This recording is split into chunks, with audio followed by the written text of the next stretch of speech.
오늘 제목은 왜 대답이 없니? 그 말씀으로 함께 전하겠습니다. 11절 마지막에 보시면은 하나님께서 요나에게 어찌 합당치 아니하냐라고 질문을 하시는데 요나가 아무 대답도 안 한 것으로 요나서는 끝나고 있습니다. 요나가 기록을 했으니까 나중에라도 왜 대답을 안 했는지 설명을 여기다 덧붙일 수도 있었을 텐데 그것도 없이 끝나버렸습니다. 그래서 요나야말로 여러 선지자들 중에서 정말 특이한 사람이라고 하는 생각이 들고요. 이 요나를 통하여서 우리가 살아가고 있는 현세에서도 이런 모습이 계속 겹쳐서 우리 앞에 투영되지 않나라는 생각도 해보게 됩니다. 김기성 집사님 지난번에 나이지리아 사장이라고 하시는 젊은 아주 힘센 분이 갑자기 쓰러지셔갖고 세상을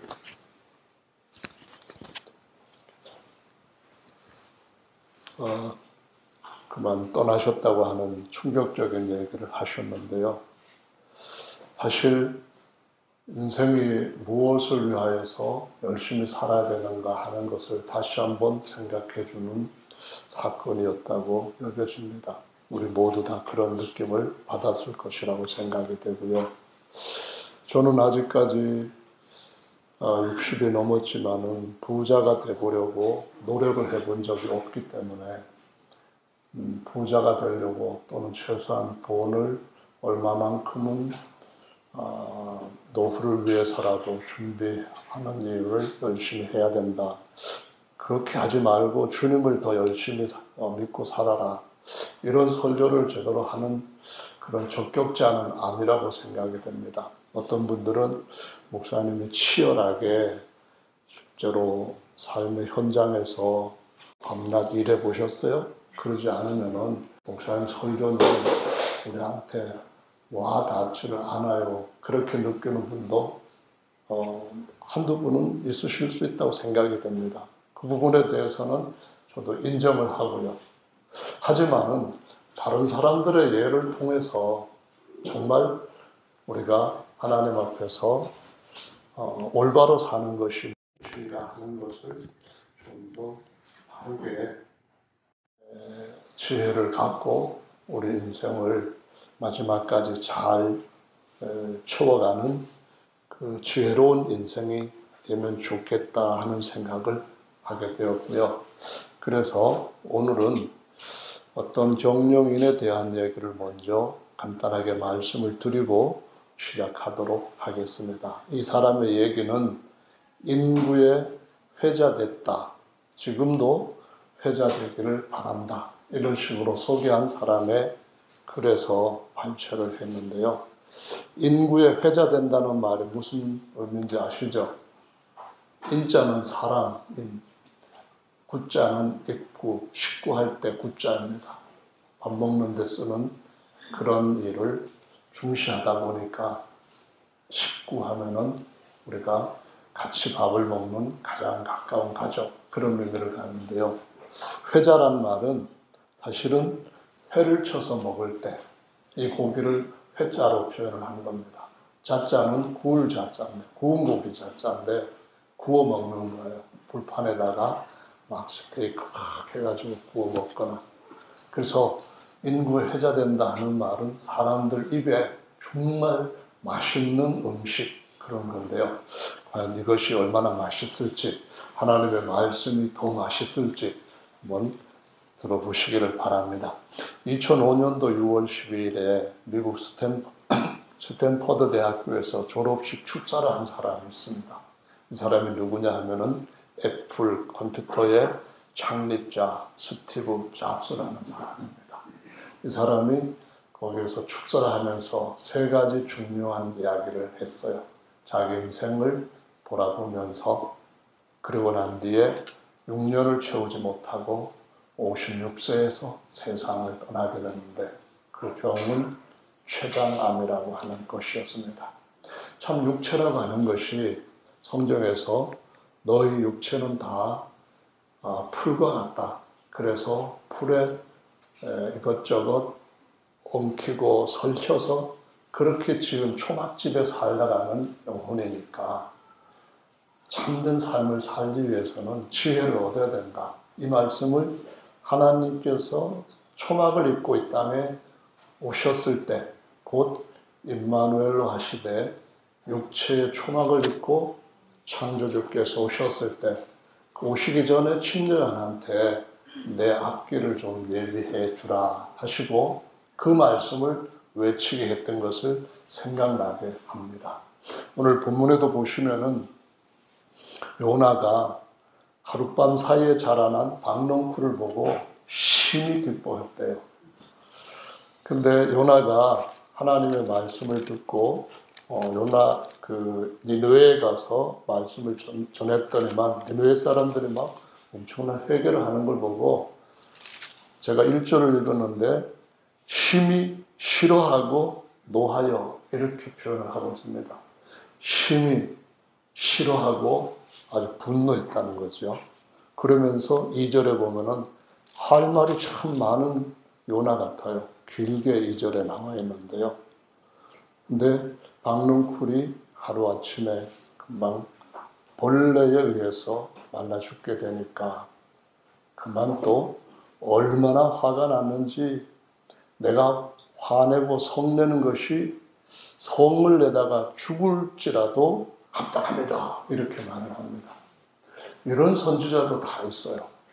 그러니까 인생이라고 하는 것은 실제로 조그만 바이러스라든가 아니면은 바이러스 아닐지라도 우리 몸에서 어떤 세포 반란으로 인해 가지고 암이 일어났을 때 췌장암 걸려서 56세에 죽었던 스티브 잡스처럼 장막을 벗어버리고 떠날 때가 온다라는 것을 보여주고 있어서 제가 이 요나서 4장 말씀을 읽을 때면은 잡스 생각이 조금씩 납니다. 이 잡스의 인생은 참 파란만장했다고 할 수가 있는데요. 이 잡스는 태어날 때 대학원생 여자를 통해 가지고 사실은 혼의 자식으로 태어났는데 키울 수 없는 상황이다 보니까 양부모를 이제 찾기 시작을 했습니다. 그래서 대기자 명단에 첫 순위로 올라와 있는 사람이 변호사 부부였대요. 근데 태어날 때 딱 변호사 집에 입양이 못 되고 바뀌어준 이유가 이 변호사 부부가 딸을 입양하기로 했는데 이 녀석이 아들로 태어나 버린 거예요. 딸로 태어났으면은 부잣집에서 좋게 대우받고 공부도 잘하고 뭐 여러 가지 좋은 삶을 어려서부터 누렸을 건데 그래서 결국은 밤중에 두 번째 대기자한테 전화가 갔대요. 이 전화가 갔는데 이 부부는 아버지는 고등학교도 졸업 못한 노동자 계급이었어요. 그래서 이 친모가 만나가지고 절대로 입양시킬 수 없다. 반대를 했는데 나중에 그래도 안 되니까 그러면은 대학교를 꼭 보내주겠다 해서 각서를 쓰고 그 집에 입양을 갔대요. 근데 입양을 갔는데 이 친구가 대학교에 비싼 대학교에 들어갔어요. 등록금이. 그동안 부모님들이 모아놓던 돈을 다 갖다가 줘야 할 만큼 비싼 대학교에 들어갔는데 6개월 정도를 공부를 하고 난 뒤에 이거 나한테는 안 맞는다. 앞날이 이것 가지고는 나한테 해결되지 않겠다. 그래가지고 그만 등록을 다음 학기에 하지 않고 이제 18개월을 그냥 청강생으로 자기가 하고 싶은 것을 이렇게 학과를 찾아다니면서 공부를 하다가 결국 자퇴를 해버렸대요. 근데 이 사람이 스탠퍼드 대학교의 졸업식에 그 유명한 사람들만 하는 데 가서 졸업 축사를 한 것이거든요. 그러니까는 인생에 참 특별한 부분을 갖고 있는 사람인 것은 확실하죠. 그래서 자퇴를 하고 난 뒤부터 삶은 콜라 먹고 콜라병 반납해서 거기서 얻는 몇 센트짜리를 모아가지고 점심을 해결하고 잠도 제대로 해결하지 못할 정도로 어려운 삶을 쭉 살고 무료 급식소에 먹기 위해서 막 그냥 7마일 정도를 걸어서 다니면서 뭐 이렇게 했는데 그러는 동안에 자기는 원하는 것들을 열심히 노력을 했대요.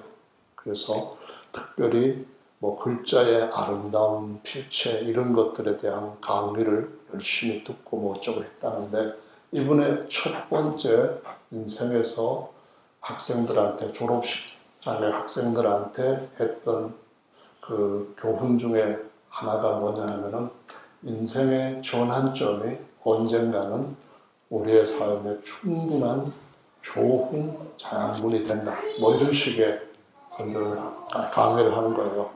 했는데 강의가 아니죠. 축사를 했는데 성경의 말씀에 보면은 로마서 말씀 8장에 이런 말씀이 있습니다. 하나님을 사랑하는 자, 그 뜻대로 부르심을 입은 자들에게는 모든 것이 합력하여 선한 것을 이룬다라는 말씀이거든요. 그래서 스티브 잡스는 신앙인은 아닙니다. 그런데도 불구하고 그는 우리가 생각하는 어떤 성취, 목표 이상의 것들을 했던 사람이기 때문에 이 사람의 생애에서 전환점들이 몇 가지 있었던 것이 그가 어떻게 살았느냐에 따라서 그에게는 정말 좋은 재산이 되었다, 능력이 되었다라고 하는 것이 사실이었다는 거거든요. 근데 이 사람이 자기 아버지의 차고에서 친구랑 2명이서 애플 회사를 창립을 했다고 해요. 근데 10년이 되었을 때 4,000명이나 되는 직원을 거느린 대기업을 이룬 거죠. 거의 천재나 마찬가지라고 봐요. 돈도 어마어마하게 많이 벌었겠죠. 그런데 곧바로 얼마 안 있어서 거기서 경영진하고 이사들한테 정책적으로 맞지 않는다 해가지고 쫓겨나게 되어버렸어요. 쫓겨나고 난 뒤 막막했던 거죠. 막막했지만은 그런 환경 속에서도 자기는 2번째 것을 갖고 있었어요. 어떤 것이었는가 하면은 힘들고 절망적인 상황이 와도 전환점이라는 것 다음에 어떤 것을 그가 부여잡았는가 하면은 자신이 사랑하는 것을 꼭 잡고 거기에서 헤어나오면서 회사를 2개를 새로 창립을 합니다. 5년 동안에 성장시켰던 2개의 큰 회사가 되는 걸 보고 애플에서 병합을 하면서 다시 애플의 경영자로 복귀를 하게 돼요. 그러면서 그가 거기에서부터 이제 애플 회사를 점점 키우는데 그가 2번째로 졸업생들한테 가르치고자 했던 것은 사랑하라는 겁니다. 뭘 사랑하느냐가 중요한 거겠죠. 스티브 잡스는 자기가 좋아하는 이 일을 사랑했어요. 그가 이 일을 사랑했기 때문에 처음에 주차장에 이제 차고에서 시작을 했던 그 처음과 같은 초심으로 돌아가가지고 열심히 이 일을 사랑하면서 하는 그 자체에 대해서 어떤 스트레스 같은 걸 받지 않으면서 결국은 엄청난 새로운 결과를 이루어내게 되었던 거죠. 성경은 이렇게 말씀을 하고 있습니다. 하나님이 지으신 사람들이 사는 패턴이 어떤 점은 같은 공통점 같은 걸 갖고 있다는 거죠. 그런데 하나님이 우리의 삶 가운데 핸들링을 하시는 우리 삶의 주인으로서 자리를 차지하시게 그러면은 우리는 우리 인생이 더 놀라운 인생으로 바뀌어 간다는 거죠. 그러면은 이 일을 사랑하는 것과 이 일을 사랑하는 것보다 더 나은 것을 사랑하는 것은 다를 수밖에 없다는 거죠. 그럼 우리는 뭐를 사랑해야 될까요? 성경 말씀의 가장 큰 계명이 무엇입니까? 라고 물었을 때에 곧 우리 하나님을 사랑하라라는 것이었습니다. 하나님을 사랑하는 것이란 곧 하나님의 일에 대해서 열심히 어떤 상황이든 거기에 휘둘리지 않고 사랑하고 계속 하라는 것입니다. 하나님 안에서 하는 모든 것들은 합력해서 선을 이룰 뿐만 아니라 하나님을 사랑하는 거야말로 언젠가는 그분이 우리를 부르러 다시 오실 때에 충분한 대가를 보상받는 인생이 되는 줄로 믿습니다. 정말 그렇다고 봅니다. 세 번째로 교훈을 준 것은 이것입니다. 오늘 하루를 살지를 내 인생의 마지막 날이라고 생각하고 살아라. 그런 얘기를 해요. 내 인생의 마지막 날이라고 하는 것을 더 절실하게 느꼈던 것은 그가 췌장암에 판정을 받았을 때 길어야 6개월밖에 살지 못한다고 판정을 받았대요. 근데 다시 정밀 검사를 했는데 희귀한 췌장암이기 때문에 치료할 수 있다고 해가지고 의사가 그것을 보고서는 막 웃었다고 그래요. 그래서 실제로 치료가 돼가지고 여기에서 축사를 한 거예요. 그런데 그에게 모든 것이 정상으로 돌아갔다고 했지만은 6년을 채우지 못하고 56세로 생을 마감하게 됩니다. 그가 그렇게까지 일찍 죽을 줄은 정말 몰랐는데 그렇게 됐는데요. 오늘 하루를 그렇게 사랑하라. 그런 하루를 마지막 날처럼 생각하고 살아라. 그것은 자기가 어렸을 때 어떤 잡지 몇 번 발간하고 그냥 폐간이 된 건데 그 지구 전체에 대한 카다록이라고 하는 그런 잡지가 몇 번 시골에서 발행하는 그런 잡지였는데 거기에 보면 이런 얘기가 있다고 합니다. 하나는 stay hungry. 다시 말하면은 배고픔 가운데 그 어떤 갈망 가운데 머물러라. 그런 얘기예요. 다시 말하면은 성경에서 하나님께서 우리에게 주신 말씀 중에 보면은 마태복음 5장의 산상순에 보면은 마음이 정결한 자는 하나님을 보는데 하나님 앞에 진짜 영원한 땅을 얻을 수 있는 사람은 의에 줄이고 목마른 자는 복이 있다라고 말씀합니다. 어떤 것에 대해서 나는 여전히 배고프다. 저는 히딩크가 했던 말처럼 나는 여전히 더 채워야 할 넓은 공간이 남아있다. 그래서 계속해서 하나님을 갈구하는 그것이 정말 중요하다는 것이고 성도들 입장에서는 비록 예수님이 오실 때에 확연한 어떤 징조가 나타날 것이지만 그런 징조가 나타나지 않는다 할지라도 주님께서 오늘 밤에라도 오실 수 있다고 하는 그런 생각을 가지고 오늘 하루를 주님 만나기 전에 마지막 날로 생각하고 살아야 된다. 그런 얘기를 하고 있다는 거죠. 실제로 성경에서 주님께서 다시 오실 때 많은 사람들은 도적같이 맞이할 거라고 말씀하십니다. 오늘은 아니겠지. 앞으로도 한 100년 정도는 아닐지라도 몇십 년은 남겠지. 내가 여기 살다가 세상 떠날 때까지는 안 오시겠지. 이런 생각을 갖고 산다는 겁니다.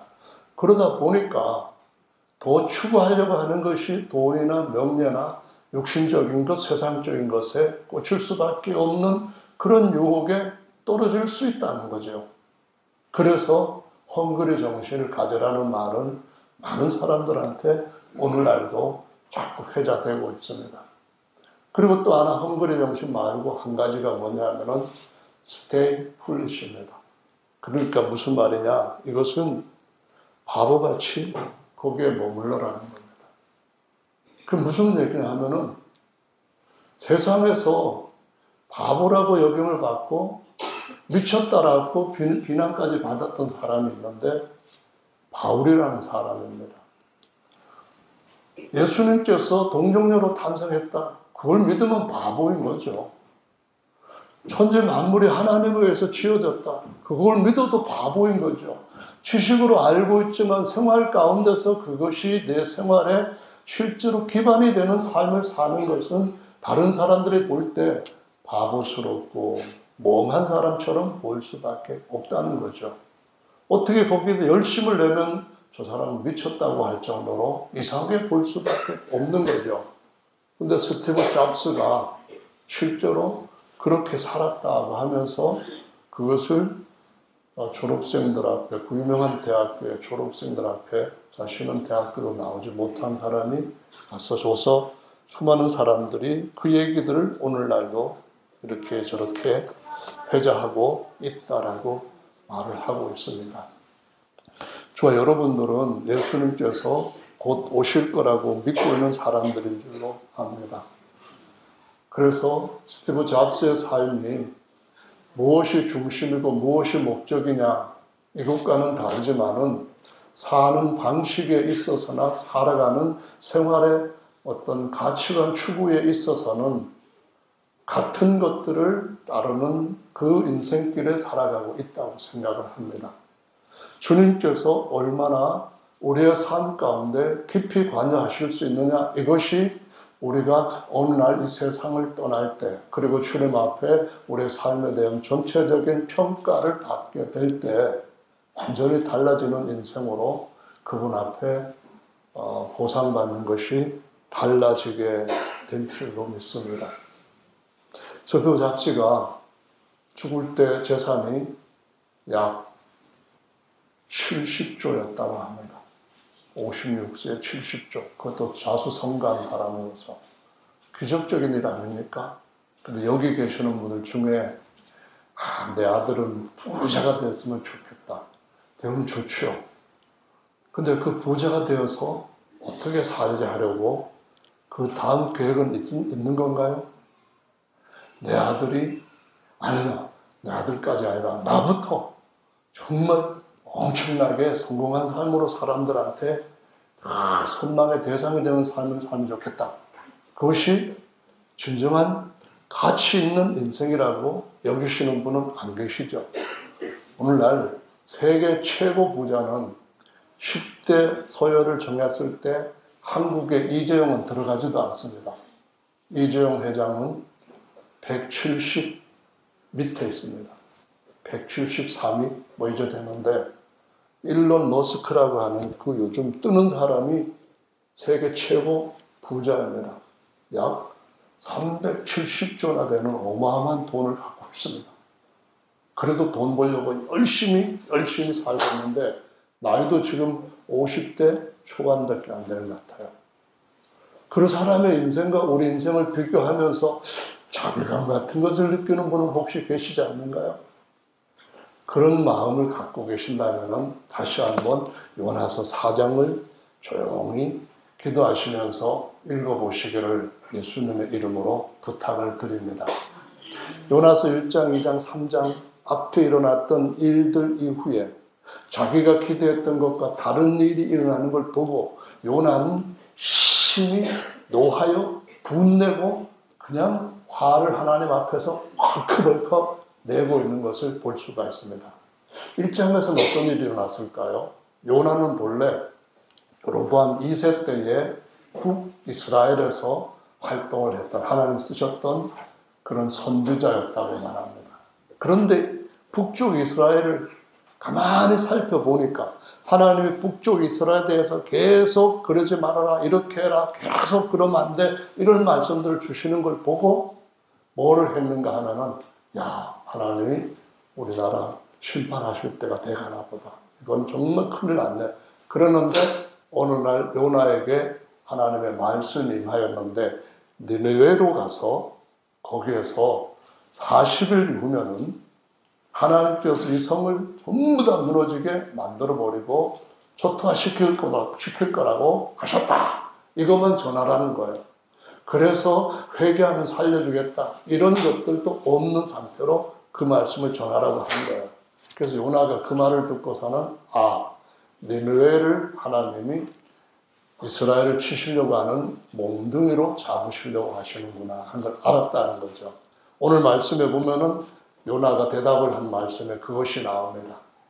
그래서 요나가 싫어요. 제가 그런 일을 할 수 없어요. 제가 어떻게 제 민족을 그렇게 짓밟는 이방 나라를 위하여서 그런 소식을 전하러 갑니까? 혹시라도 저들이 하나님 앞에 돌아오는 모습을 보이면은 하나님이 그들을 통하여서 북쪽 이스라엘 우리나라를 때리실 것 아닙니까? 해가지고 반대가는 배를 타고 배 밑창 맨 밑에 들어가서 세상 무르에 잠을 푹 자고 있는데 1장의 말씀에서 보면은 하나님은 하늘과 땅과 바다 모든 것들을 주관하시는 정말 천재 주제이신 것을 보여주시고 있습니다. 저와 여러분들을 만난 예수님은 어떤 분이십니까? 예수님은 천지의 주제이신 분이십니다. 그분이 박넝쿨처럼 잠깐 있다가 사라지실 그런 육체를 입고 이 땅에 임마누엘 하신 겁니다.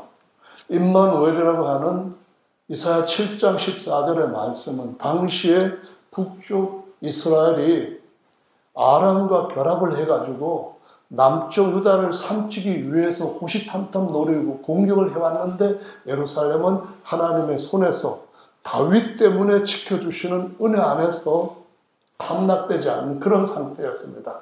하나님께서 남쪽 유다왕 아하스에게 아하스야 내가 너를 지킬 것이다. 내가 너를 지킬 것이니까 못 믿겠거든 나한테 그렇게 하나님이 주시는 징조 가지고 보면은 믿을 수가 있겠습니다 라는 고백을 할 수 있도록 높은 데서부터든지 깊은 데서부터든지 징조를 나한테 구하라 내가 주겠다 그랬더니 아하스가 뭐라고 했는지 아십니까? 저는 하나님 앞에 징조를 구하지 않겠습니다 이렇게 나옵니다. 하나님을 시험하지 말라 그런 의미에서 좋은 믿음을 가지고 그렇게 한 것이 아닙니다. 하나님 그래 봤자예요. 하나님 그래 봐야 하나님으로부터 직접 저한테 유익이 되는 도움 얻기는 어려워요. 저는 그걸 못 믿겠어요. 그러면서 아수르와 연합을 하고 아수르한테 의지해서 아수르의 힘으로 유다를 지키려고 하는 이러한 꾀를 갖고 있는 겁니다. 그래서 하나님이 아수르는 다른 나라 골짜기와 서평지와 사방에 그 무서운 홍수와 같은 세력으로 덮쳤다가 유다 땅에도 임할 거다. 그러니까 거기에 의지하지 말고 날 의지하라 하면서 임마누엘이라고 하는 말을 이사야 7장과 8장에서 3번 말씀하십니다. 7장의 14절에 한 번, 8장의 8절과 10절에서 말씀을 하시기를 뭐라고 하냐면은 임마누엘의 날개가 지금 현재 조그만 땅에서 일어나고 있는 이 문제가 중요한 것이 아니라 실제적으로는 온 세계 모든 민족, 모든 국가 위에 날개를 펴게 될 것이니까 사람들을 집어먹는 사탄 마귀와 죄와 사망에서부터 벗어나서 그것들을 이길 수 있는 하나님의 완전한 요새 안에 들어가야 된다. 그 반석 안에 들어가야 된다. 이 말씀을 8장과 그리고 앞에 7장에서 말씀을 하고 있습니다. 10절에서는 아예 임마누엘의 말을 우리말로 번역을 해가지고 이는 하나님이 우리와 함께 하십니다. 이렇게 말씀을 하고 있습니다. 이 말씀은 그분이 어디나 다 계시지만 그럼에도 불구하고 우리와 함께 하시기 위해서 우리와 같은 박넝쿨 같은 초라한 육체 장막을 입고 이 땅에 오셔서 자기 백성을 죄와 사망에서 구원하시고 그분께서 장차 계시록 7장, 13장 더 나아가서 21장 여기에 하나님의 장막으로 그 엄청난 임마누엘의 날개로 우리를 영원히 품으실 것에 대해서 성경 계속 말씀하시기를 이는 하나님이 저희와 함께 계셔 우리의 눈에서 눈물을 씻기시고 그 마음속의 고통들을 다 깨끗하게 기쁨으로 채우시고 이 말씀들이 이루어진 것을 강조하고 반복하고 있는 것을 볼 수가 있습니다. 저와 여러분들이 조그만 일로 인해 가지고 또 육체적이고 세상적이고 그런 일들로 인해 가지고 언젠가 지나놓고 보면은 정말 쓸데없는 일, 가치 없는 일에 대해서 우리 인생을 허비하며 살 수가 있다는 겁니다. 70조 가지고 만약에 스티브 잡스가 죽은 그날 다음 하루를 살 수가 있을까요? 없을까요? 살 수 없습니다. 370조를 투자한다 할지라도 그 돈을 하나님 앞에 바친다 할지라도 하루에 그 시간을 살 수 없습니다. 모든 것들은 하나님의 손에 달려있고 하나님께서 우리 장막에서 우리 영혼 불러내시면 전부 다 박농쿨처럼 쓰러지는 것이 모든 인생에 예외 없는 세상살이이고 육체살이인 줄로 믿으시기를 바랍니다. 예수님은 그 말씀을 하셨습니다. 너희가 온 천하를 얻는다 할지라도 자기 목숨을 잃어버리면 그 천하가 너한테 무슨 유익이 있겠느냐? 이 말씀을 하시는 거죠. 우리가 만약에 하나님으로부터 임마누엘 안에서 영원히 보호받고 체험받을 수 있는 그러한 은혜를 얻었다고 한다면 저와 여러분들은 하나님 앞에 아주 크게 성공한 삶을 살고 있는 줄로 믿으시기를 바랍니다. 이것은 우리의 삶이 끝나고 그 다음날 바로, 그 다음날도 아니라 호흡이 끝나고 난 뒤에 바로 알게 되는 진실입니다. 우리가 오늘 여기서 예배드리는 이날은 어제 죽은 사람들이 그렇게 모든 걸 다 주고서라도 살 수 있으면 사겠다고 했던 만큼의 너무나 귀하고 참으로 하나님 앞에 값진 날이라는 사실을 갖고 예수님 안에서 사는 이 삶이야말로 어떤 것과도 비교할 수 없는 것이라고 이해를 하고 제대로 된 인식 가운데서 저와 여러분들이 살아갈 필요가 있다라는 것입니다. 인생의 이런 전환점, 굴곡 같은 것들과 높게 올라갔다가 밑에까지 떨어지는 것 같은 거 요나가 보여줍니다. 하나님의 계획과 상관없이 자기 계획을 따라 자기 원함을 따라 자기 좋아하는 것을 가려고 했는데 세상에 하나님이 바다를 휘젓는 그런 능력도 갖고 계시나 봐요. 도무지 그 아무리 오래된 항해사라 할지라도 배를 앞으로 나갈 수 없고 뒤집혀질 만큼 항이 되니까 도대체 이게 뭐냐 하면서 사람들마다 야 이제는 우리가 아무리 방법을 찾아봐도 다른 방법 없으니까 각자 신한테 구하자 막 구했는데 누군가가 자기 신한테 잘못을 했기 때문에 그 신이 노해가지고 이렇게 된 것이니까 우리 그런 사람들이 있는지 한번 알아보자 했는데 요나가 배창 밑에 가서 잠자고 있다가 불려왔습니다. 이거 왜 그런지 당신 문제 아닙니까? 그랬더니 이 문제는 내가 아는데 내가 하나님 말씀 이런 것 듣고 싫어서 다른 데로 가려고 하는 다시스로 배가 타는 것 요거 진짜 요 타임이 나한테는 진짜 멋진 타임이다 하고 탔더니만 이렇게 됐어. 그러면서 그 제비 뽑는데도 하나님이 관여하시고 바다를 흥용케 하실 뿐만 아니라 물고기 큰 걸 갖다가 너 그 배 밑에 가서 기다리고 있어라. 세상에 하나님이 사람을 이렇게 해라 해도 안 들어먹는 인간들이 수두룩하고 선지자도 그런데 고기 한 마리 보고 너 그 배 밑에 가고 잠깐 기다리다 보면은 뭐가 위에서 톡 떨어질 거야. 그건 너가 밥이야 먹어. 이걸 딱 시켰다는 거 아닙니까? 자, 어떻게 타이밍도 딱 맞게 던지자마자 업성 물어버렸어요. 그리고서는 배를 요나가 그 뱃속에서 있는 동안에 2장의 말씀을 보면은 철저히 하나님 앞에 그때까지 경험하지 못했던 하나님 앞에서 자기를 돌아보는 간구를 하게 하시는 걸 볼 수 있습니다. 3일 동안 요나가 그 뱃속에서 살아나고 소화 안 됐다고 하는 것도 정말 희한한 일이거든요. 수월의 깊은 데서 내가 3일 밤낮 하나님 앞에 부르짖는다고 하는 그런 일을 통하여서 하나님은 육체 장막을 입고 이 땅에 오셔서 우리 대신 죽으시고 3일 밤낮 무덤에 안정되실 것을 그걸 통해서 또 한 번 이 일을 보여주신다는 겁니다. 복선이 깔려 있어도 상상하지 못할 만큼 하나님이 하시는 손길 뒤에는 놀라운 일들이 계속 깔려 있다고 하는 것이 진짜 우리가 하나님이야말로 존재하시고 전능하시고 뭐든지 계획하시는 일에 실패가 없으신 분이심을 인정하지 않을 수 없게끔 하는 사실, 이런 것들에 요나서에서뿐만 아니라 다 나오잖아요.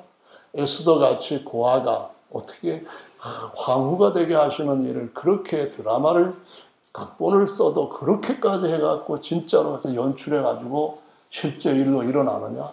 이 모든 것들이 정말 우리 인생에 있어서 하나님의 우리 인생의 항해에 이 핸들을 잡고 가시면은 그 키에 의해 가지고 우리는 하나님의 항구에 영원히 닻을 내리게 될 줄로 믿습니다. 히브리서 기자가 한 말처럼 우리 인생의 마지막 항구에 닻을 내리는 날, 다시는 어떤 것도 우리의 마음속에 두려움이나 부족함이 없이 완전한 삶을 영원토록 누리게 하실 줄로 믿습니다. 아멘. 할렐루야.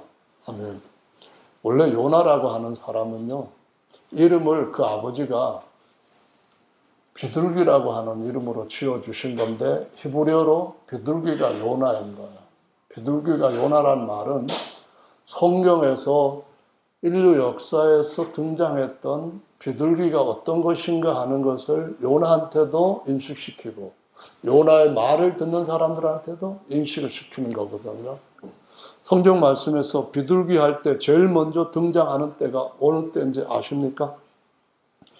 비둘기라고 하는 것이 제일 먼저 등장한 때는 바로 하나님께서 홍수로 전 세상을 심판하셨어요. 심판하시기 전에 무드셀라라고 하는 사람을 태어나게 하면서 이 사람이 이 시대의 사람들한테 표적이 되는 인물이다라고 알리시면서 얘가 오래 살아도 1000년을 못 살아. 얘가 죽으면은 그때는 세상의 심판이 만 거야. 알려주셨습니다.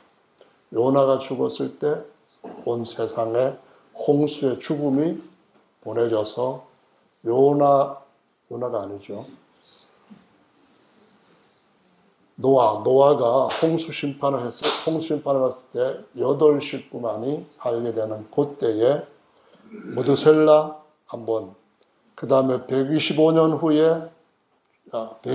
후에 다시 홍수가 그때 난다는 말씀으로 짧아졌다는 것을 말씀하시고 다시 노아에게 지금부터는 방주 지을 때다 알려주시고 7일 후에는 이제는 문 닫아야 된다 알려주시면서 7일 후에 온 세상에 물이 넘치기 시작하면서 방주는 땅을 떠나서 물 위로 떠오르게 되었다고 말씀하시고 있습니다.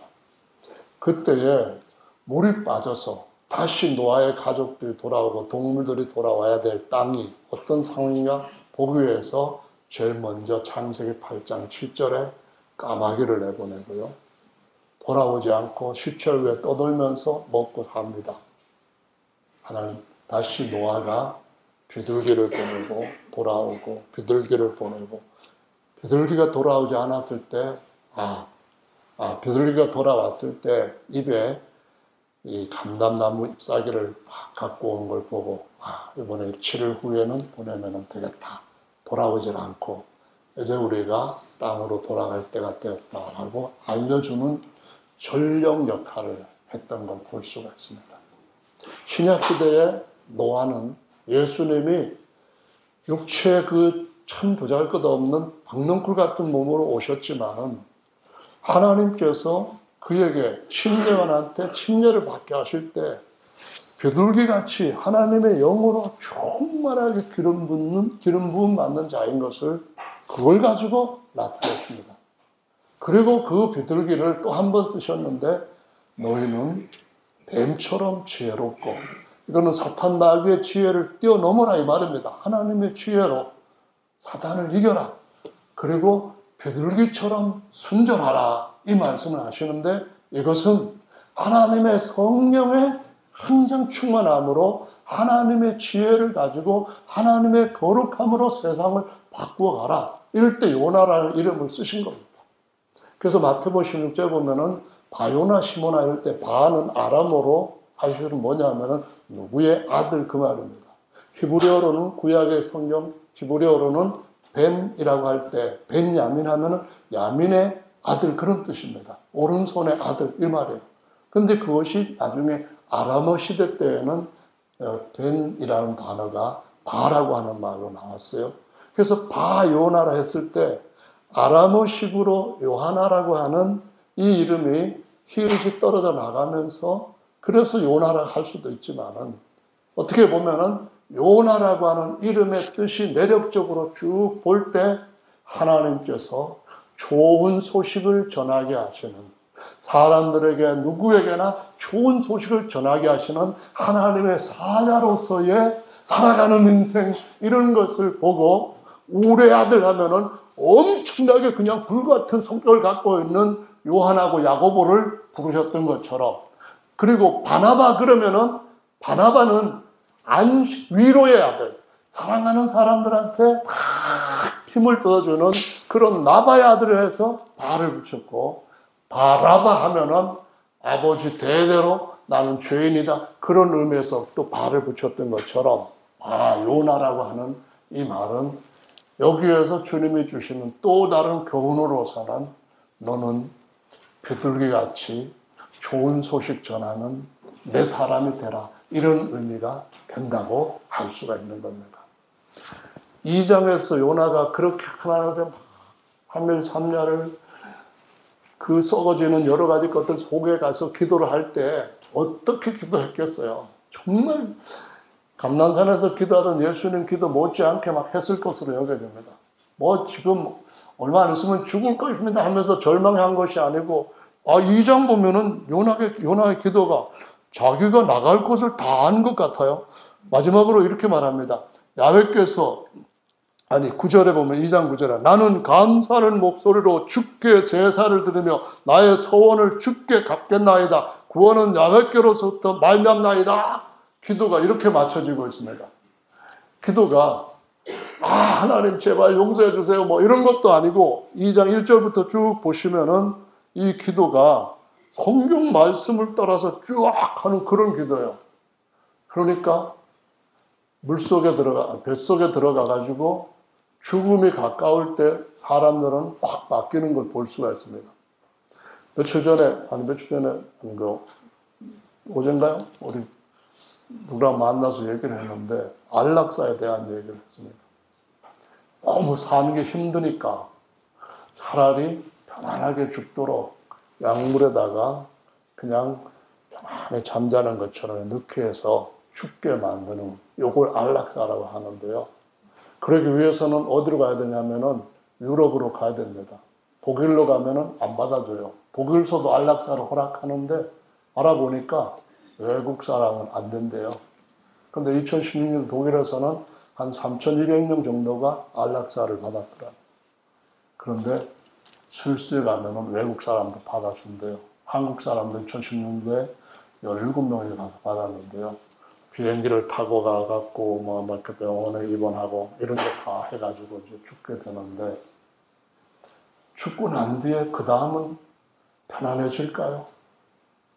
죽고 난 뒤에 그 다음부터는 아무것도 없는 것처럼 무의식으로 사라지게 될까요? 그게 아니기 때문에 누군가에게는 진짜 요나가 진짜 좋은 소식을 전하는 것처럼 전해줄 필요가 있다는 겁니다. 내 인생이 소중하고 내 민족의 삶이 중요하지만은 뿐만 아니라 하나님의 손에 있는 우리네 인생뿐만 아니고 아직 하나님을 알지 못하는 니느웨의 인생들도 하나님 모일 때는 전부 다 귀하게 생각하신다는 겁니다. 주님이 십자가에 달리셨을 때 그들 모두를 위하여서 그들의 모든 죄와 저주를 대신 짊어지시고 값으로 사셨기 때문에 값 주고도 내 것으로 못 찾는 인생에 대한 것들을 하나님은 아쉬워하시고, 제발 좀 내가 다 찾지 못한 것들을 요나야 네가 가서 좀 좋게 얘기해서 주님 앞으로 돌아오게 해주면 안 되겠니? 이렇게 해서 주님이 요나도 물고기 뱃속에서 다시 한번 고쳐지고 회개했던 그 요나의 한 날씩 부러짐을 통해 가지고 니느웨 같이 아주 사악한 도시의 사람들도 하나님 앞에 짐승까지도 금식하면서 짐승까지도 베옷을 입고 회개하는 놀라운 어마어마한 역사를 일으키신 것을 볼 수 있습니다. 이게 요나의 표적이고 마지막 최후 심판 때에 니느웨 사람들이 일어나서 사람들한테 증언을 한다는 겁니다. 최후 심판 때 계시록 20장입니다. 거기에 니느웨 사람들이 딱 일어나서 요나가 와서 우리한테 40일 후면은 이 도성이 다 망한다고 그렇게 외쳤을 때 그 소문을 듣고 사람들이 막 그냥 울고 불고 하면서 베옷을 입고 금식하는데 왕이 듣고 이게 무슨 미친 짓이냐? 40일 후에 이 견고한 도성이 무너진다고 망한다고 하는 이 원별을 어떤 놈들이 가짜뉴스를 퍼뜨리냐? 이렇게 하지 않고 왕이 오히려 더 적극적으로 짐승에까지 이 일을 하게 하는 것을 하나님께서 행하신 걸 볼 수 있습니다. 우리가 요나에서부터 바뀌어지면은 그러면은 더 크고 놀라운 일들이 주님께서 이루실 영역으로 다 계획이 있으시다. 그런 말씀입니다. 예수님께서 베드로에게 천국 열쇠를 주시면서 이런 말씀하십니다. 봐 요나 시몬아 내게 복이 있다. 이를 내게 알게 하신 것은 내 육체 혈육이 아니고 하늘에 계신 내 아버지시니라. 이 말씀하셨거든요. 우리 인생에서 진정한 가치가 무엇인가 하는 것을 알게 하는 것은 우리가 연구로 아는 것이 아닙니다. 하나님의 은혜를 받을 때 우리의 삶은 다시 한번 업그레이드되고 회개되고 하나님 앞에 그런 은혜를 받고 우리가 주님께서 하라고 하시는 그 일에 우리의 삶을 들을 때 하나님은 니느웨, 원래 이 니느웨가 니무롯의 도성이라는 뜻입니다. 창세기 10장 11장에서 하나님을 반역할 때 끝까지 올라가서 하나님이 천사 달고 내려오셔서 사람들의 말을 전부 다 흩어버리기까지 했던 그 도성의 중심부가 바로 니느웨인데 이런 도성까지도 하나님이 바꾸신다고 하는 것은 하나님은 모든 인생을 자기 피로 사셨기 때문에 돌리기를 원하신다는 말씀을 하고 있는 줄로 믿습니다. 아멘. 할렐루야. 아멘. 정말 놀라운 일이 일어난 거죠. 정말 놀라운 일이 일어났습니다. 3장에서 요나서 일어난 이 얘기를 보면은 하나님께서 이런 일도 하시는데 우리를 통해서는 얼마나 큰 일을 또 하실 수 있을까? 다만 우리는 큰 인물 되어가지고 그렇게 하는 것, 내가 어디 대단한 자리에 앉는 것, 그런 것이 아니라 나를 향한 하나님의 계획은 무엇인가를 찾고 그 길을 가는 것이 하나님의 뜻을 따르고 먼저 그분의 나라와 그의 의를 구하는 것인 줄로 믿습니다. 바요나 시모나 이 말씀할 때 다음에 이어지는 것이 너 요나와 같은 DNA가 꼭 있구나. 그 말씀입니다. 4장이 끝났는데도 대답이 없는 그와 같은 일이 모든 인생들에게 있다는 것을 보여주시고 있는 겁니다. 무슨 얘기입니까? 예수님께서 3일 죽으셨다가 3일 밤낮 무덤에 요나처럼 이렇게 안장될 거다 했을 때 베드로가 격하게 반응했습니다. 예수님한테 그래서 막 그냥 잘못했다고 책망하는 식으로 예수님 앞에 그리 마옵시오. 당치도 않은 소리 하지 마세요. 어떻게 선생님이 그런 소리를 합니까? 우리는 당신 믿고 모든 것 다 포기하고 여기까지 따라왔는데 빨리 이스라엘 나라를 로마로부터 해방시키고 다윗의 보좌에 앉아서 예수님 다스려야 되잖아요. 그게 하나님의 뜻에 기록되어 있는 것 아닙니까?